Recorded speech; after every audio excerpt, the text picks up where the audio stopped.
Thanks so much for joining me today for the Start with Compassion platform. We've known each other for like 12 years now, I think. Through the years, I have consistently seen you show up and as a very compassionate person in a variety of ways. And that's what this platform is all about, is really just talking about how people can be compassionate toward themselves as well as compassionate toward others. And so years ago, you told me about wanting to foster a child. And I'd love to hear about where that want grew to.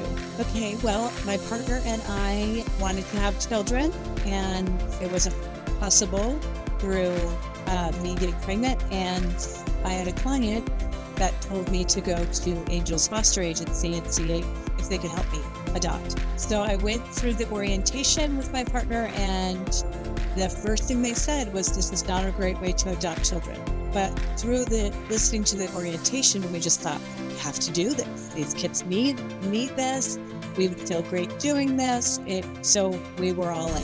So we fostered. We had 3 placements already, and we had another placement which ended up being open for, he was open for adoption.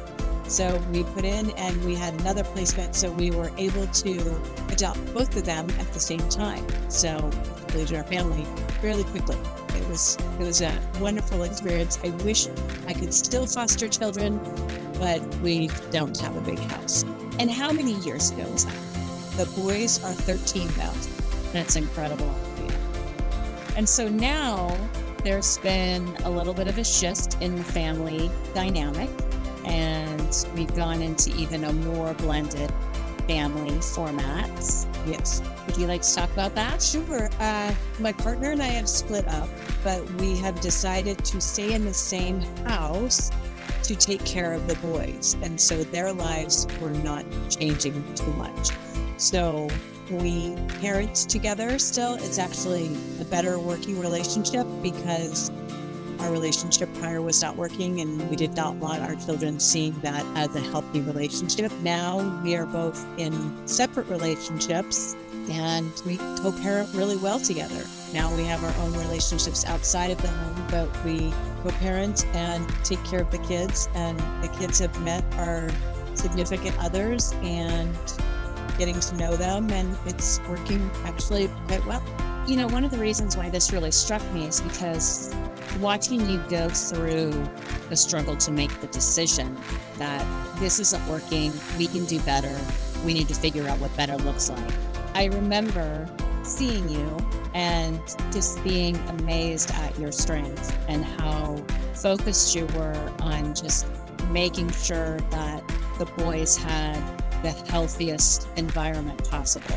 What are some of the things that would say helped you get through it? There must have been perspectives, ways of doing things.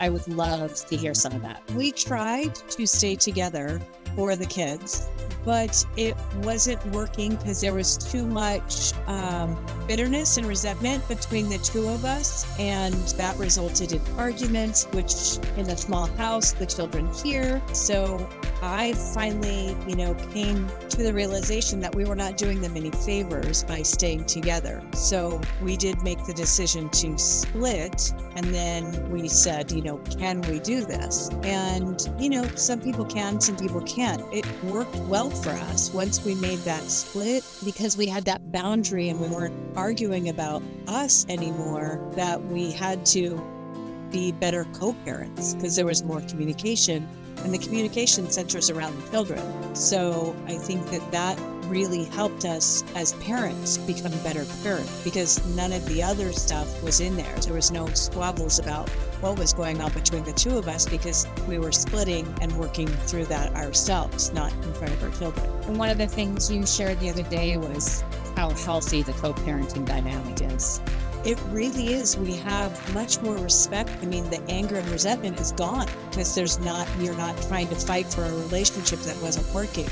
So the respectfulness of each other comes out more in our parenting, and we come together as a team for our kids, and it's our co-parenting team rather than we're together and we're also having troubles, and we're also trying to parent. So nothing else comes in between that when we come together, we're a team for our children. So there's a family event coming up.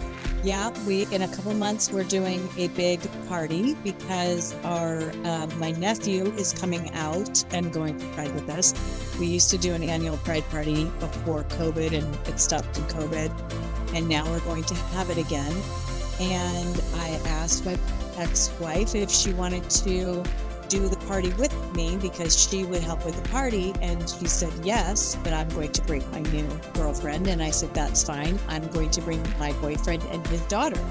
And so we're all perfectly fine with that, and we will come together as a big family. So we'll see how that goes. I think it'll be fine. Being Pride weekend, it's all about love anyways. So I think it'll be fine. And everything I've heard so far is all about intentionality.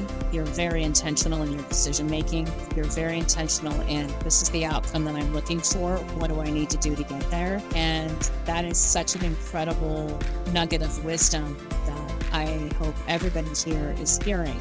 And what an elevated way of being when you talk about all of these things that you've done. You know, here's all this muck underneath, and you've just elevated, you and your partner have just elevated everybody's experience by the way you've chosen to say, again, there's a better way to do this. Let's figure out what better looks like. Right. Well, it's true. And we were, hoping that would be the outcome. I still have to check in with my boys and see how they're doing, because even though we're all getting along great, there's still a divorce process. There's still other people in their lives that they were not expecting to be in their lives. So it's a constant communication for sure. But I think they're doing really well. And that's checking in, that along with everything else, that's what Start With Compassion looks like.